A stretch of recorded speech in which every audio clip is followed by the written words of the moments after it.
We are teaching welding with the right side base, starting with piece O, which is a 1 inch by 12 inch strip, and using tape runner on that strip.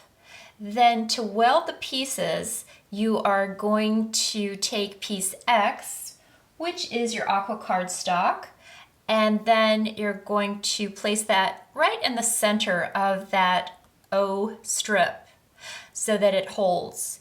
Then you take the V strip, which is your watercolor paper. So these are both 6 by 12 inch pieces, and then they are going to weld with that 1 inch strip behind them. So you can see how easy this is to place the papers perfectly on the strip, and that is called welding, and you have your base sheet ready to go.